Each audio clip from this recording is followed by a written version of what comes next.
黑神话悟空的热度终于过去了，我可以讲讲悟空的师傅唐僧的故事了。大多数的中国人其实都应该给唐僧道个歉，确切的说，应该是玄奘。历史上勇猛精进的高僧玄奘，宁向西天一步死，不向东土半步生。在《西游记》中，却变得是非不分，一有风吹草动就吓得魂飞魄散。历史真的会变成传奇，传奇被杜撰成神话。今天就为大家讲述大唐第一狠人玄奘的故事。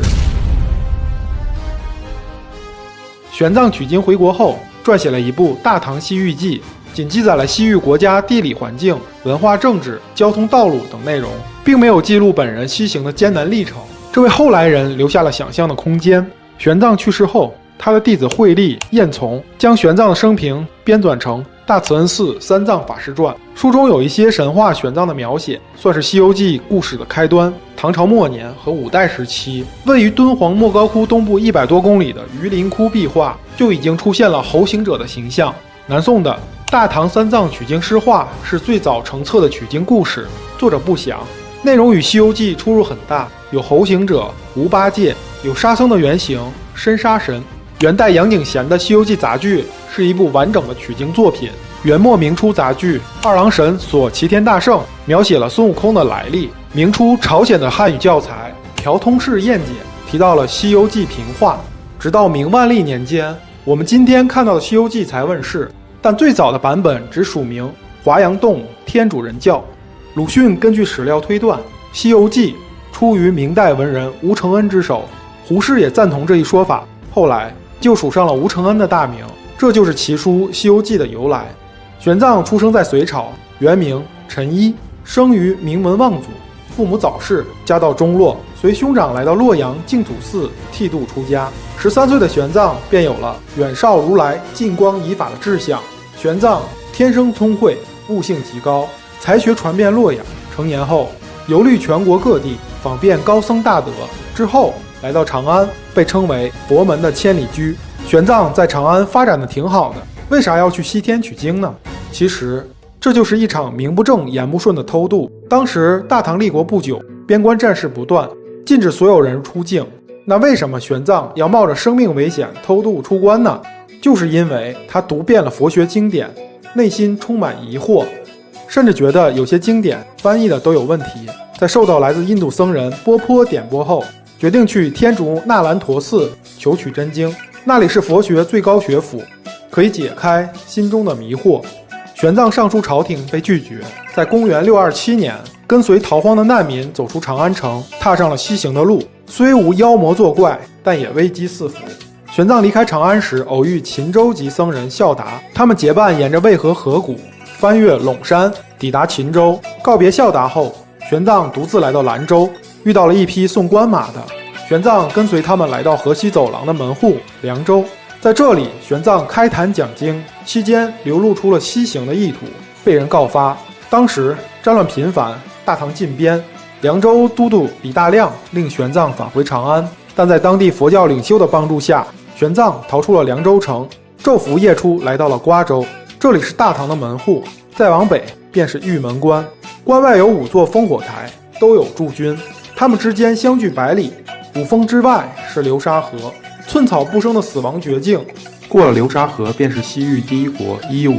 瓜州吏李昌抓到了玄奘，拿出了一份玄奘的通缉令。庆幸的是，李昌信佛教，撕毁了通缉令，要求玄奘尽快离开。玄奘买了一匹瘦弱的老马，据说已往返伊吾国15次。恰巧一个胡人出现，这个人叫石盘陀，他请求玄奘收他为徒。石盘陀很可能是孙悟空的原型。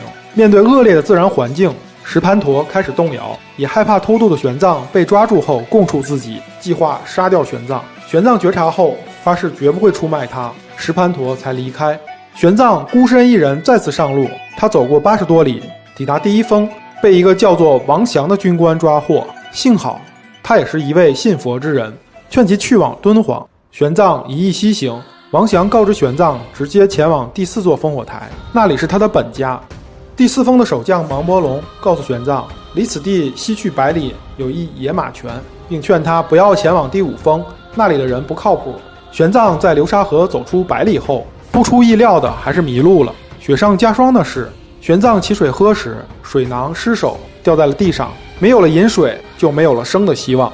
玄奘打算返回第四峰，走出10多里后，玄奘转念：我先发愿，若不至天竺，终不东归一步，宁可就西而死，岂归东而生。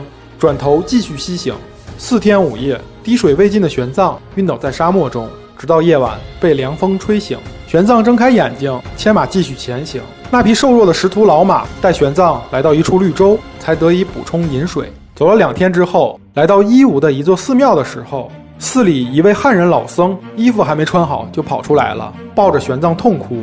没想到在这里还能遇到老家的人。休息几天后，玄奘继续西行，来到高昌国。高昌国王屈文泰是王莽时西迁的汉人后代，也是个重佛之人。玄奘在凉州讲经1个月，声名已传到西域各国。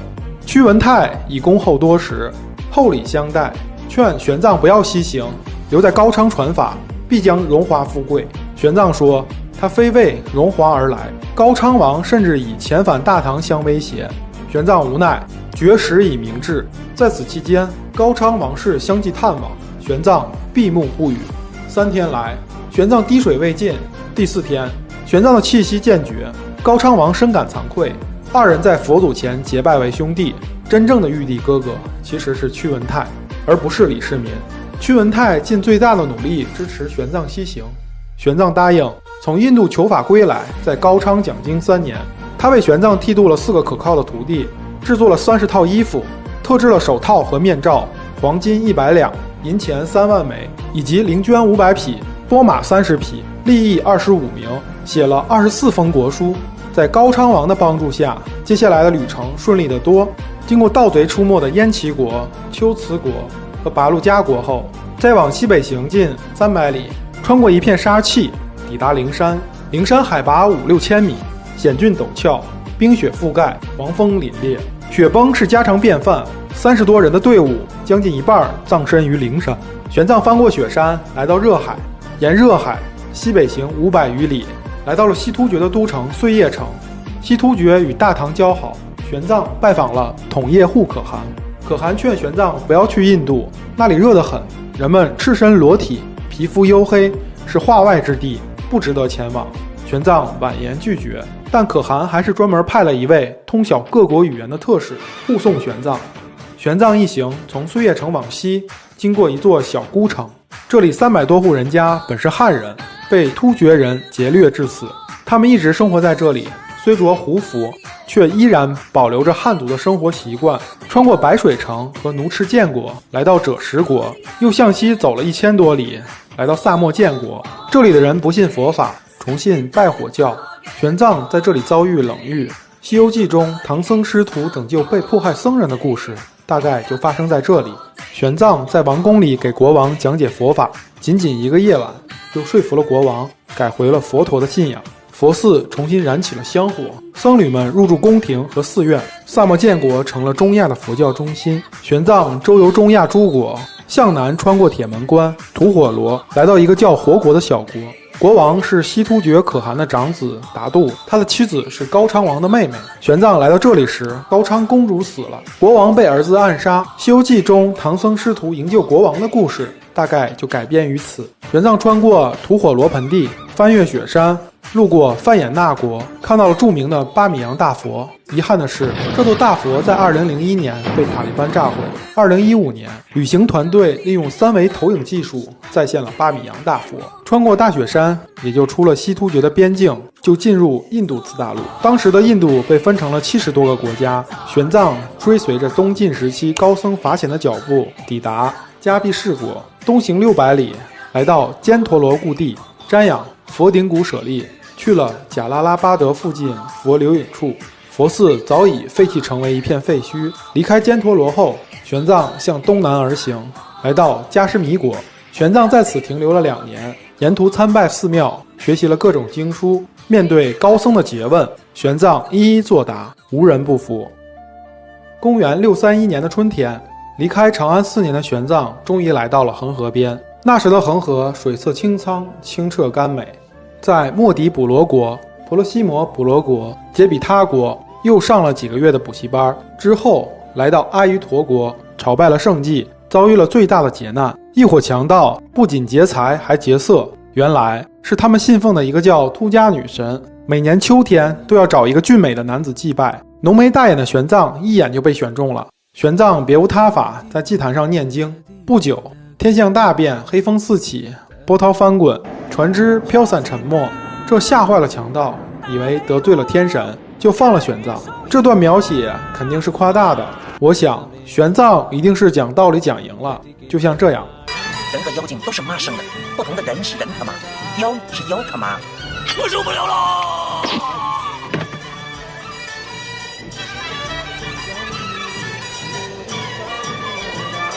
你妈归西吧！公元631年夏天，30多岁的玄奘终于抵达佛教的发祥地，佛陀的故乡迦毗罗卫。当他到达这里时，往日的荣光不在。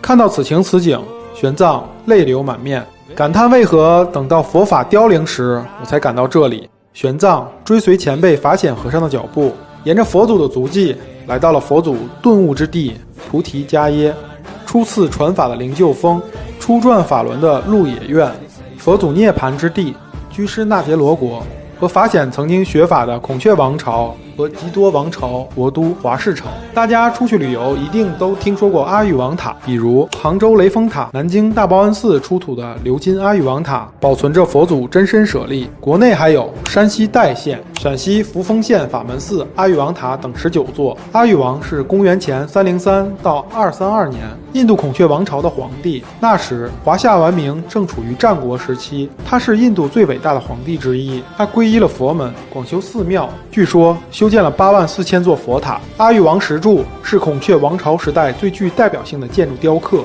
鹿野苑树立的阿育王石柱于19世纪出土后，成为了印度民族精神的象征，印度的国徽就取自于此。接着说玄奘，经过4年的长途跋涉，终于抵达目的地那兰陀寺。寺庙举行了盛大的欢迎仪式，主持戒贤法师已经100多岁，在玄奘抵达之前得了一场大病，疼痛难忍。梦中有3个圣人骑着大白象与他交谈，说他前世是这里的国王，因为杀业太重才得了这个病。不久后，会有一个来自东土大唐的僧人求法，你要将毕生所学传授给他，病痛自会消失。没过多久，玄奘就来到那兰陀寺。戒贤法师已经100多岁了，早就不讲法了。他为玄奘破例，亲自讲解《瑜伽师地论》，在天竺引起了轰动，有上千人聚集听课，讲一次就用了15个月。玄奘在那兰陀寺学习生活5年，梵文研究突飞猛进，佛学造诣登峰造极。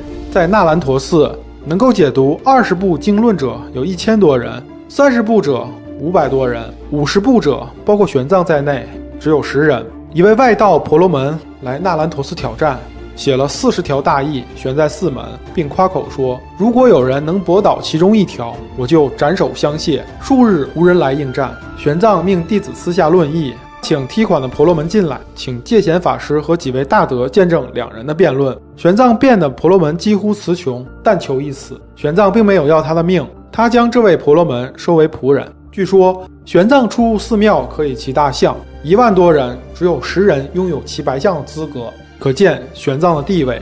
在之后的几年里，玄奘走遍了整个印度，了解了上百个国家的风土人情。比如后来的《大唐西域记》里提到了新女国，每年都会派男子上岛去跟当地女性交配，如果生下的是男孩就弃养。也许是后来《西游记》女儿国的原型。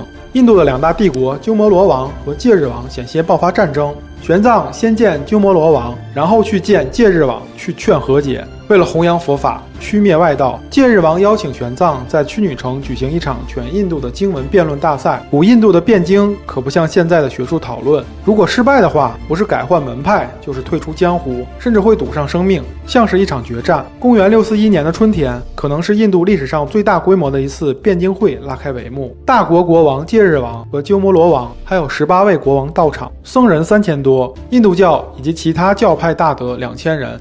玄奘坐正中讲法，徒弟抄写论点，挂于会场外。倘若有人质疑，并能现场驳倒玄奘，玄奘自愿斩首相谢。就这样过了18天，各个门派无一人挑战，并且很多人当场皈依。玄奘被并称为大成天和解脱天。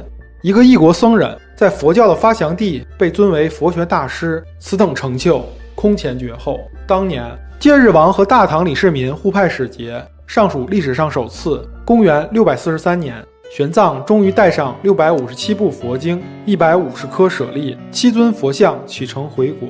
玄奘谢绝了从水路护送、走南海直接回国的建议，选择了原路返回，因为他10多年前与高昌王有约定，取到真经，在高昌讲法3年，返程依旧充满艰难险阻。渡印度河时，水流湍急，50本经书和一些奇花异果的种子掉进河中，这大概是《西游记》9981难的最后一难——通天河失经的原型故事。在屈法国，玄奘听到了一个震惊的消息：高昌王屈文泰早已去世，高昌国如今是大唐领土。玄奘改变了前行的路线，由中道改为南道返回大唐。在踏上大唐土地之前，玄奘给唐太宗李世民写了一封信，向朝廷陈述去印度取经的原因，将取经的功劳归于太宗本人。